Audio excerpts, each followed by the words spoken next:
Hello and welcome to this Project in a Box video tour. In this session we're going to be talking about permissions management.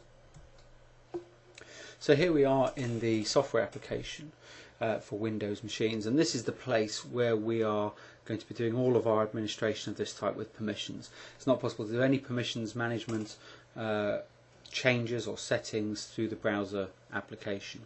So this is where PMO and project manager type people would generally be doing their setup and configuration of the project. So let's understand a little bit about the permissions model. First, we have an interaction between license type and permissions model, which is very important. So the first thing is the user will have a type of license allocated to them. We can do that when we're setting up the user here through Manage Users. We can choose our user and see the type of license they have. They'll be able to have a manager license, which is fully featured. You can do basically anything you're given permissions to do. A team license, which doesn't allow you to do any administration or produce any reports, but basically allows you to manage the day-to-day activities on the project or to contribute materials to the project. View only allows you to see things, be involved in approvals, but not to actively change content under that license. And the final one, contact only, means the system can contact you, but you're not allowed into the system to do anything. That's broadly the categories of the licenses. We can see the license each person has associated with them, or if we come to manage user accounts, we can juggle those around within the licensed boundaries, what's permitted. We can move people in and out of one category or another to change the capabilities available to them when we want to. Simply pick somebody out of here and move them into one of the other categories and apply that. That now takes us to our ceiling on that category and reduces one out of that one. So we can juggle people around then however we like. As people log out and then log back in, they'll see that new functionality available to them. So that's pretty straightforward to do. And this interaction between the license and the permission that a user has is managed or displayed best through this permissions model. This is a PDF you can download from the website. It's on the documents pane, and it's also available on this permissions management page too. And so what we have here is the different type of licenses people might have and the permission that they have on the particular current project. So if they have no access on the project, they'll still be able to do some generic things, but they won't necessarily be able to come in and work on the project. That obviously increases gradually, and as we go up the permissions level, once you become a modified or top level user on the project, you'll be able to do some administration of that project, either with a team or a manager license. And that's broadly the same until we come down to the areas of administration, where we can't manage stages with the team license, and when we come into reporting, we can't do any reporting without a manager license. And then the sort of top level things have to have a manager license and an admin permission, and that's about creating projects, creating new users, modifying method templates, things of that type. So that's all there for you to peruse through at your leisure. But it is that combination mixture of the license type and the permission on the project that control most of your interaction with the project environment.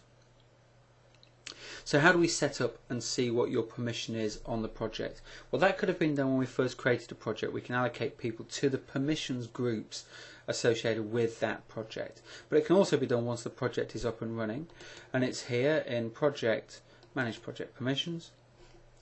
And we can see here the permissions groups. Now every project will have a read, write and modify permissions group. They are the standard ones, and that means that you can put people into those groups and they will get what is defined for that group as a permission across the project in terms of individual documents, and they'll have whatever project permission is allocated in terms of functionality at a system level. So in the matrix we were just looking at, for example, being able to produce reports, you have to have a project type permission irrespective of what your document permissions are.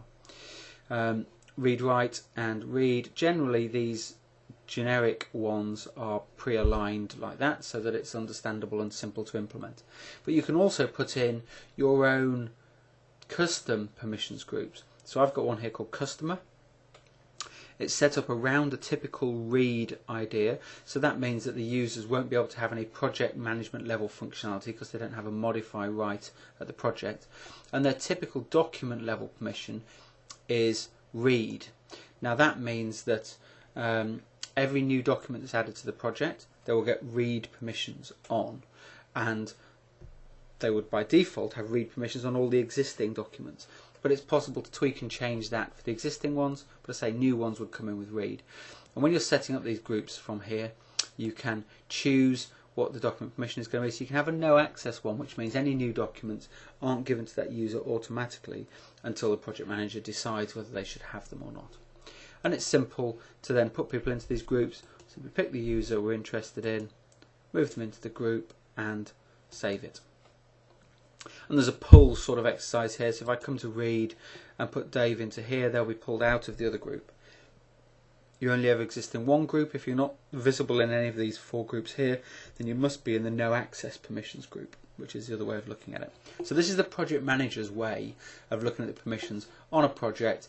In one form they can see all that interaction, who is in which particular level of access on the project. So it's nice and straightforward for the project manager. If we're an administrator and we want to see that as a sort of global level, we can come to here, manage project permissions by user, and this time we see a different sort of view. Let's go and pick one of the other users. We see for the user all the projects and all the permissions and which permissions group those users are in for those various projects. And this is a much more typical arrangement where Juliet is probably working on 10 of the projects across the system. In this particular project here she has a custom permission, but in the rest she has one of the standard permissions setups. And you can do some global changes here as an administrator. So you could say, well, I'm going to set up modify and apply to all, so move Juliet to modify rights on every project. So when you're making global changes, it's a bit easier to do that sort of thing here. So that's allocating people to permissions groups on the project, and that allows you to have some standardized approaches for each project. And say these can be preset in your method template if you want, so that when you create the project it already has those permissions settings there. So rather than customly adding the customer permissions group, I could have had that added from the method template. And very commonly customers will do this. They'll put in a supplier permissions group which restricts it so that the suppliers don't get to see finances and plans and various other things that we want kept separate from them as a matter of course, so they don't have to remember to go and do that on each project. It's there already. So let's now have a think about document permissions on these various project permissions groups. So I can see all these documents here and therefore their constituent files, and I can see as I click on them that I have modify permissions on each of these documents. That's updating over here. I don't have to have modify permissions on all of them. By default I would have had, because I'm in the modify group, but I can have had this changed, and we can change that at the individual document level from here. So normal lower level users permissions is just the title. For me as a modify user on the project, I can click on this and change the document permissions for this particular document. So I can see that the customer has a custom permission for this document. They have no access to it, but other people have their inherent ones. It's not set specifically different, it's the inherent one. But I can, for me, if I want to, come here, move my permission down to a read for health and safety, and I've done that for everybody in fact who's in the modify permissions group now. And if we come back and refresh that, see now my permission's gone to a read, and that means although there's some content in here that is available for checkout, I can't check it out because I don't have sufficient permissions to do that anymore. You'll see my ability to set notifications for this document has gone as well, and to set document flags. So the permission can be changed on particular documents, and of course we could change this to no access, and that would then mean that we could not see the document at all. So I'm going to just do that on one of these other ones, change the permission project board advice for my permissions group to no access. And when we refresh the screen, project board advice now disappears. We've got no access to it, so it isn't displayed to us at all. We wouldn't know that it was in this project unless we'd just seen it disappear. So when you have no access to something, it's not displayed to you in the slightest. It won't appear in any reports or other views that you might look to do on the project. Now, going through and setting all this at one document at a time would be a bit of a pain, and we don't get a very clear picture as the project manager of what we've done with the various different permissions groups. So we have a nice place for doing that, which is over here. Manage document permissions.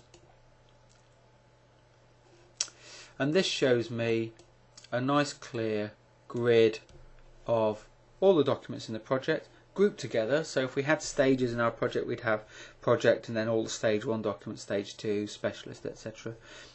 Alphabetic display of the documents and what the permissions are for people in the particular permissions group. So here we're looking at the customer one just because it's the first one alphabetically, and we can see which of the content in the project somebody in the customer group, Dave as we put in the customer group, will be able to actually see, which is currently just this one document here. And in fact, if we go and look at the ones that we've manually made a change to, so the modify group, we'll see that still has modify on pretty much everything, no access to project board advice, and read on health and safety, which we did, and also read on acceptance record, which must have been done previously. So it's nice and easy to see this, and if we want to make some changes to that, we can just come into here and click our way through, making the changes that we're interested in, and save will apply those. So we've got our permissions structure laid out here, and obviously we can choose different groups here and adjust that to how we want it to be for the particular people in the group. So permissions model builds as a combination of licenses and permissions on a particular project. That's managed via permissions groups. They can be standardized into a new project, and in fact if we go away and look at the new project form here,